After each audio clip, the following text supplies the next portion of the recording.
Bonsoir à tous. Femmes, et alors? Si je vous dis 2 physique, 4 chimie, 14 littérature, 12 physiologie ou médecine, 16 P et 1 économie. Bon, rassurez-vous, ce n'est pas un relevé de notes d'un élève. Tant mieux, sinon il va échouer son année.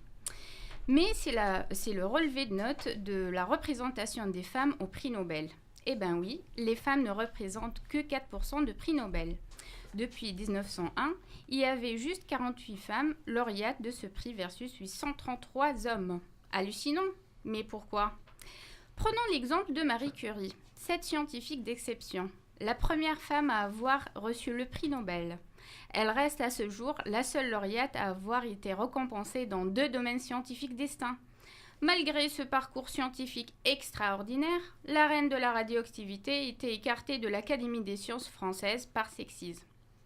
Bon, ça, c'était avant.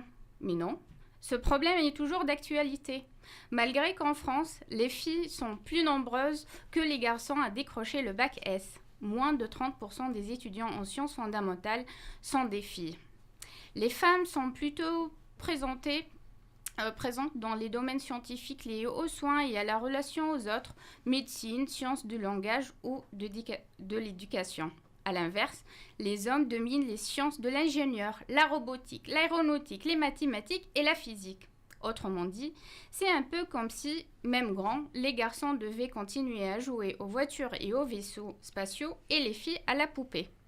De nombreuses enquêtes ont montré que l'image de la science était essentiellement masculine et c'est un préjugé tenace. Selon l'enquête réalisée par l'Institut français Opinionway pour la Fondation L'Oréal UNESCO, qui était menée dans 5 pays, l'Allemagne, le Royaume-Uni, Espagne, France et Italie.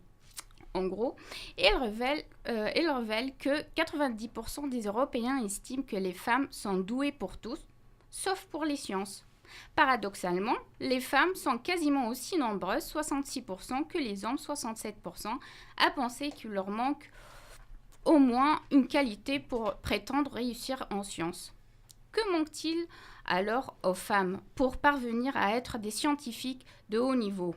La confiance en soi pour 25% des sondés, le réseau professionnel 21%, l'esprit de compétition 19%, l'ambition 15%, l'intérêt pour les sciences 12%, mais 11% pensent aussi qu'elle manque de persévérance, 9% d'esprit rationnel, 8% d'esprit pratique, 7% de rigueur et 7% de capacité scientifique.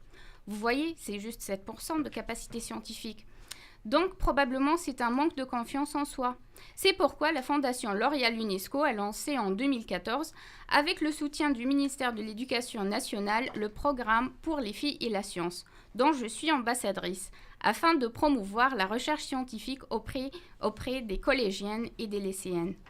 Un programme qui vise à briser la peur des filles à s'engager dans des études scientifiques, à montrer aux jeunes filles qui veulent faire de la science qu'elles sont aussi bonnes que les hommes, qu'elles ne doivent pas se décourager et qu'elles sont capables d'être les futures Marie Curie. Merci beaucoup. Bonsoir à toutes et à tous. Je suis très heureuse de vous retrouver ce soir à l'antenne de Radio Campus en cette journée riche.